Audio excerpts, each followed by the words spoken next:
قرآن و حدیث میں ہم بستری کے دو زبردست طریقے۔ شوہر کے اوپر بیٹھ کر ہم بستری کرنا جائز ہے یا حرام؟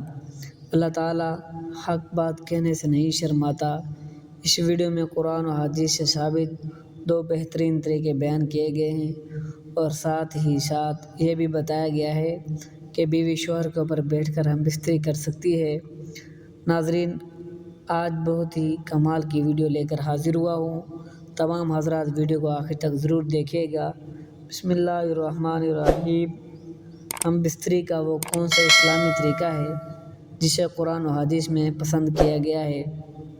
ناظرین، قرآن و حدیث میں ہم بستری کرنے کے دو ایسے طریقے کو بیان کیا گیا ہے جس کو تقریباً ہر عورت پسند کرتی ہے۔ دراصل میاں بیوی سے تعلق کے کچھ ایسے مسائل ہیں جن کا جاننا ہر مسلمان مرد اور عورت کے لیے ضروری ہے۔ مسئلہ یاد رہے کہ شادی سے پہلے میاں بیوی اور اولاد کے حقوق کے مسائل سیکھنا فرض ہے۔ حدیث شریف میں آتا ہے جس طرح حرام شہوت پر سزا ہے اسی طرح جائز شہوت پر نیکیاں ہیں۔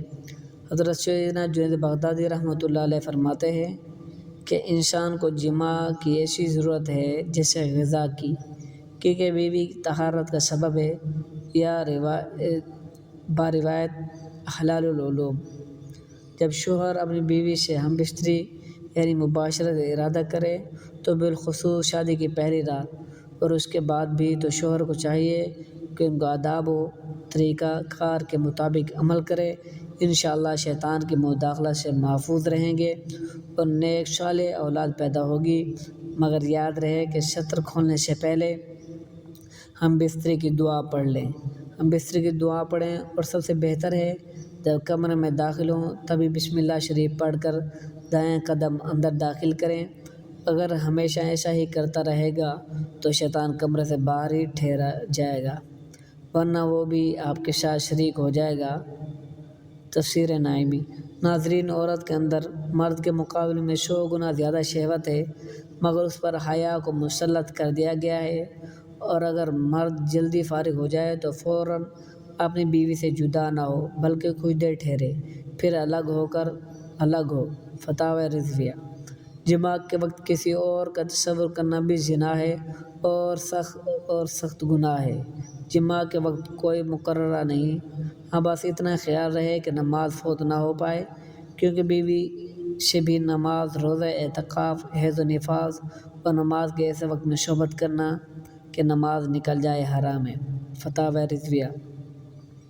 مرد و عورت کو ایک دوسرے کا سطر یعنی شرمگاہ دیکھنا اور چھونا جائز ہے، مگر حکم یہی ہے کہ مقام مخصوص یعنی شرمگاہ کی طرف نہ دیکھا جائے، اس سے نسیان یعنی حافظہ کمزور ہونے کا امکان ہے اور نگاہ بھی کمزور ہو جاتی ہے۔ ہم بستری سے فراغت کے بعد مرد اور عورت کو الگ الگ کپڑے سے اپنا سطر صاف کرنا چاہیے، کیونکہ دونوں کا ایک ہی کپڑا استعمال کرنا نفرت اور جدائی کا سبب ہے۔ ہم بستری سے احتلام، انزال یعنی منی کا خارج ہونے کے بعد یا دوسری مرتبہ صحبت کرنا چاہتے ہوں تب بھی سطر یعنی شرمگاہ ہے لازمی دھو لیں۔ کچھ وقفہ دے کر، اور بہتر یہ ہے کہ وضو کر لیں، ورنہ ہونے والے بچوں کو بیماری کا خطرہ ہے۔ جماع، مباشرت یا ہم بستری کے کچھ دیر بعد کم از کم آدھا گھنٹہ بعد غسل کر لیں، اور اس میں صحت و تندرستی بھی ہے اور مرتے وقت حضرت سیدنا جبرائیل علیہ السلام کی زیارت بھی نصیب ہوگی۔ جماع کے فوراً بعد پانی پینا صحت کے لیے مفید نہیں، لہذا کچھ وقفے کے بعد پانی پی سکتے ہیں۔ اسلام نے انسانی زندگی کے تمام تقاضے بحسن خوبی پورے کرتا ہے، بلکہ زندگی کے تمام امور کے لیے پاکیزہ اصول اور فطری نظام پیش کرتا ہے۔ اللہ تعالیٰ حق بات کہنے سے نہیں شرماتا، اس لیے ہمیں اپنے پیغمبر کے ذریعے زندگی کی ہر چھوٹی سے چھوٹی اور بڑی سے بڑی بات بتا دی۔ نکاح اور بیوی سے جماع شرمگاہ کی حفاظت کے ساتھ افزائش نسل سبب کا ہے۔ پھر اللہ تعالیٰ اتنی بڑی بات کیسے نہیں بتلاتا؟ یہ بھی ہمیں بتلا دیا کہ پیدائش کے بعد جب کوئی جوانی کے دہلیز پر قدم رکھتا ہے تو اسے فطری سکون حاصل کرنے کے لیے شریک حیات کی ضرورت پیش آتی ہے۔ اسلام نے شریک حیات بنانے کے لیے نکاح کا پاکیزہ نظام پیش کیا ہے، جس طرح اسلام نے نکاح کا پاکیزہ نظام دیا ہے، اسی طرح جماع کے بھی صاف ستھرے اور رہنما اصول دیے ہیں، اور ان اصولوں کی چانی کاری ہر مسلمان مرد اور عورت پر ضروری ہے۔ اور یہودیوں کا خیال تھا کہ بیویوں کی اگلی شرمگاہ میں پیچھے سے جماع کرنے سے لڑکا بھینگا پیدا ہوگا، جبکہ اللہ تعالیٰ نے قرآن پاک میں یوں بیان فرماتے ہیں، تمہاری بیویاں تمہاری کھیتیاں ہیں، لہذا تم اپنی کھیتیوں میں جدھر سے چاہو آؤ۔ سورہ بقرہ میں اس کی آیت کا مطلب ہے یہ کہ بیوی کی اگلی شرمگاہ میں جس طرح یہ چاہیں جماع کر سکتے ہیں۔ شوہر کے لیے بیوی کی اگلی شرمگاہ ہی حلال ہے، جبکہ پچھلی شرمگاہ میں وطی کرنا حرام ہے۔ چنانچہ اس بات کو اللہ تعالیٰ نے اس آیت سے پہلے بیان کیا ہے۔ فرمان باری تعالیٰ ہے، لوگ آپ سے حیض کے بارے میں سوال کرتے ہیں، کہہ دیجیے کہ وہ گندگی ہے، حالت حیض میں عورتوں سے الگ رہو جب تک کہ وہ پاک نہ ہو جائیں، ان کے قریب نہ جاؤ۔ ہاں جب وہ پاک ہو جائیں تو ان کے پاس جاؤ جہاں سے اللہ نے تمہیں اجازت دی ہے، اور اللہ توبہ کرنے والوں کو اور پاک رہنے والوں کو پسند کرتا ہے۔ سورۃ البقرہ۔ یہاں پر اللہ رب العزت حکم دے رہا ہے، حیض کی حالت میں بیوی کے پاس نہ جاؤ، اور جب وہ غسل کر کے پاک ہو جائے تو اس کے ساتھ اس جگہ سے جماع کرو جس جگہ سے جماع کرنے کی اجازت دی گئی ہے۔ حیض اگلی شرمگاہ سے آتا ہے اور حیض کا خون آنے تک جماع ممنوع ہے۔ جب حیض آنا بند ہو جائے تو اسی جگہ سے جماع کرنا ہے جہاں سے خون آ رہا تھا۔ نبی صلی اللہ علیہ وسلم کا فرمان ہے، اور بیوی سے جماع کرتے ہوئے تمہارے عضو میں صدقہ ہے۔ بروایت صحیح مسلم۔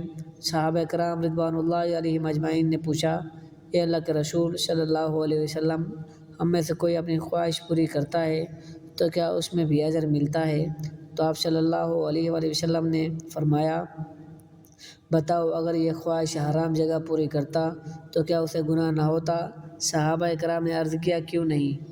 لہٰذا آپ نے فرمایا، اسی وجہ سے جب وہ صحیح جگہ خواہش پوری کرتا ہے تو اس کے لیے اجر ہے۔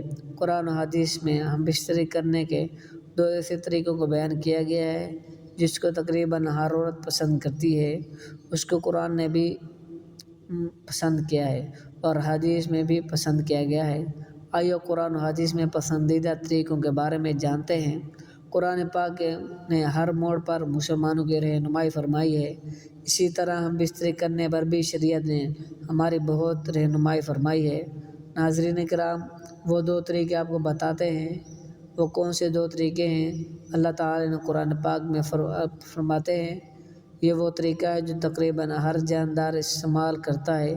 وہ طریقہ کیا ہے؟ عورت کے نیچے لیٹی ہو اور شوہر اوپر لیٹا ہو، اور شوہر حرکت کرے، اور اس کو قرآن پاک نے بیان کیا ہے، عورت نیچے لیٹ جائے اور شوہر اس کے اوپر، اس طریقے سے بیوی کے ساتھ ازدواجی تعلق قائم کرنا، اس سے شوہر کو بھی لذت ملتی ہے اور بیوی بھی خوب لذت ملتی ہے۔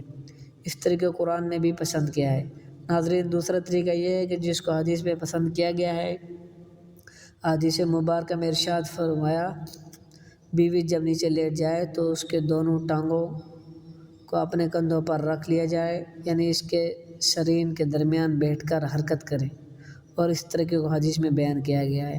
پہلا طریقہ تھا اوپر لیٹ کر جانا، اور دوسرا طریقہ حدیث میں بھی ہے، لیکن اس میں فرق یہ ہے کہ دونوں ٹانگوں کو اٹھا لیا جائے اور حرکت کی جائے۔ یہ طریقہ ایسا ہے جن عورتوں کا حمل نہیں ٹھہرتا تو بہت جلدی اس طریقے سے حمل ٹھہر جاتا ہے۔ ناظرین، یہ دو طریقے ہیں جن کو قرآن و حدیث میں پسند کیا گیا ہے۔ ایک خاتون نے سوال بھیجا اور کہا، یہ سوال کرنے کے لیے بہت شرما رہی ہوں، لیکن میں چاہتی ہوں کہ کیا غلطی ہے یا نہیں؟ کیا عورت اپنے شوہر کے اوپر بیٹھ کر ہم بستری کر سکتی ہے یا نہیں؟ میں اپنے شوہر کے اوپر بیٹھ کر ہم بستری کی ہے، لیکن جب ہم دونوں میاں بیوی اس طریقے سے ہم بستری کرنے کے بعد فراغت حاصل کر چکے تھے تو ہم دونوں ایک دوسرے سے شرمندہ ہوئے تھے، ہم نے بہت بڑا گناہ کر لیا۔ محترم ناظرین، ہم بستری کا ایسا طریقہ جس میں میاں بیوی کے اوپر بیٹھ کر ہم بستری کرے، دوسرے الفاظ میں شوہر لیٹا ہوا ہو اور بیوی اس کے اوپر کوئی اور بھی طریقہ اختیار کرے، پھر بھی دونوں ہم بستر ہوں، تو ایسے ہی ہم بستری سے متعلق شریعت کیا حکم دیتی ہے؟ یہ سوال تھا۔ ناظرین، ہم بستری کرتے وقت عورت مرد کے اوپر بیٹھ جائے یا مرد عورت کے اوپر بیٹھ جائے، ایسی صورت میں عورت کو سمجھنا چاہیے یہ گناہ کا کام ہے۔ دراصل جس طرح زندگی یا ہمارا سماج یا ثقافت جو ہمارے اطراف میں ہے ہم دیکھتے ہیں اور ہمارے آباء و اجداد یا بوڑھی عورتوں سے سنتے ہیں، ایک بات اپنے ذہن میں بٹھا لیتے ہیں، بس ایسے ہی ہونا چاہیے۔ بیوی شوہر کے اوپر بیٹھ کر ہم بستری کرے یا شوہر بیوی کے اوپر بیٹھ کر شرعی فریضہ سر انجام دے تو ایسا کرنا حرام نہیں بلکہ مرد کے لیے جائز ہے۔ وہ جس صورت میں بھی چاہے اپنی بیوی سے فائدہ حاصل کرے۔ شوہر کے لیے اپنی بیوی سے ہم بستری اور تلذذ ہر وقت جائز ہے۔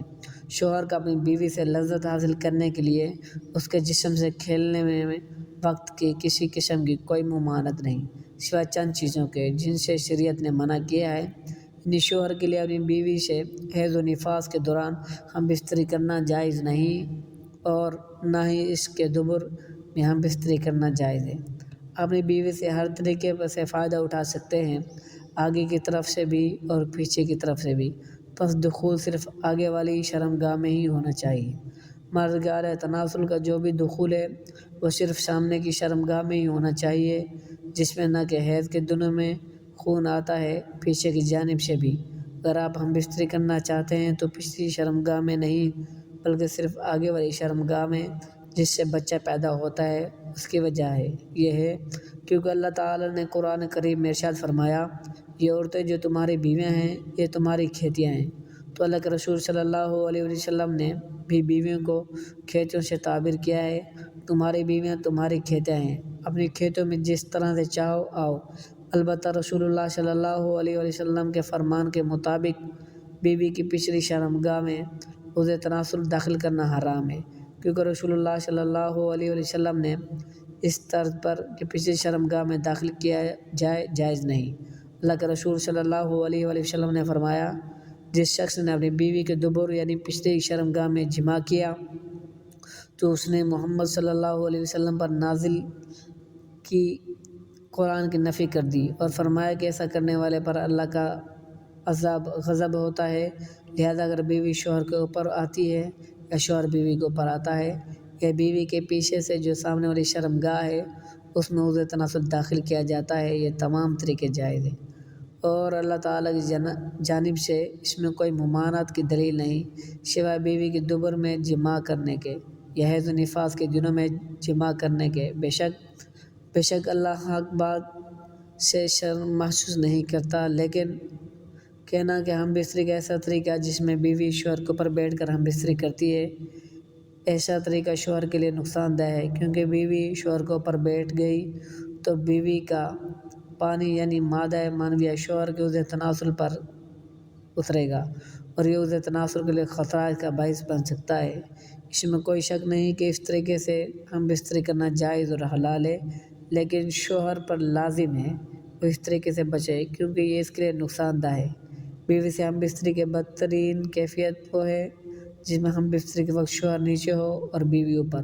قرآن و حدیث کے اشارات اور تصریحات سے تو اس کی نفی ہوتی ہے، یعنی یہ جائز ہے، لیکن اس طریقے سے طبعی نقصانات کا بھی پہلو پوشیدہ ہے، اس لیے اس طریقے سے شوہر کی منی کا اخراج پورے طریقے سے نہیں ہوتا۔ عضو تناسل میں اس کا کچھ عرصہ رکا رہ جاتا ہے، سڑتا ہے اور نقصان دہ فساد کے مختلف صورتیں اختیار کر لیتا ہے۔ نیز اس صورت میں شوہر کے عضو تناسل میں بیوی کے عضو کے مخصوصہ رطوبتیں آ کر جمع ہو جاتی ہیں۔